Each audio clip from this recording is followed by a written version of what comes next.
ஒகேனக்கலுக்கு சுற்றுலா சென்ற பண்ருட்டியைச் சேர்ந்த இருவர் நீரில் மூழ்கி பரிதாபமாக உயிரிழந்தனர். பண்ருட்டியைச் சேர்ந்த நகை அடகு கடை உரிமையாளர் தனசேகர், ரவி உள்ளிட்ட 20 பேர் வணிகர் தினத்தை முன்னிட்டு ஒகேனக்கலுக்கு சுற்றுலா சென்றுள்ளனர். அப்போது ஒகேனக்கல் காவிரி ஆற்றில் நண்பர்களுடன் குளிக்க சென்ற தனசேகர், ரவி ஆகிய இருவரும் நீரில் மூழ்கி பரிதாபமாக உயிரிழந்ததாக கூறப்படுகிறது. இச்சம்பவம் உறவினர்களிடையே பெரும் சோகத்தை ஏற்படுத்தியுள்ளது.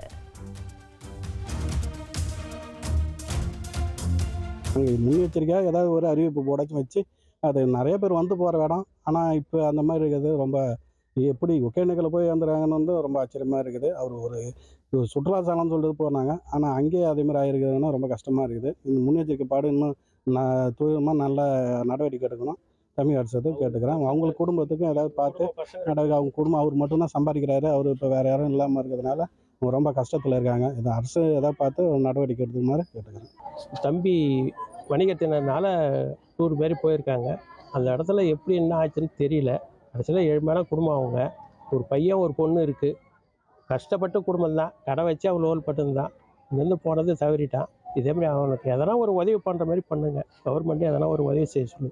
தேனி மாவட்டம் ஆண்டிப்பட்டி அருகே சின்ன சுருளி அருவியில் குளிக்க சென்ற 10 வயது சிறுவன் தண்ணீரில் மூழ்கி உயிரிழந்தார்.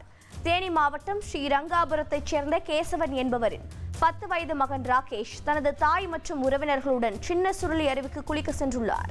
அப்போது திடீரென சிறுவன் மாயமானதால் உறவினர்கள் அதிர்ச்சி அடைந்து தேடும் பணியில் ஈடுபட்டனர்.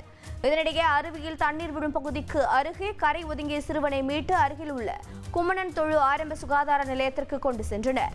அப்போது சிறுவன் ஏற்கனவே இறந்துவிட்டதாக பரிசோதித்த செவிலியர்கள் தெரிவித்தனர்.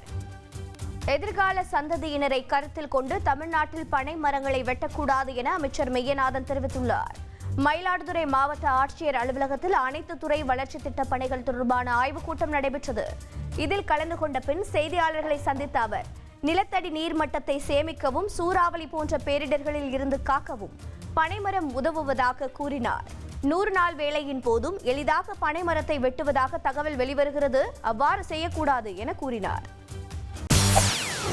செய்திகளை உடனுக்குடன் தெரிந்து கொள்ள உடனே சப்ஸ்கிரைப் பண்ணுங்க.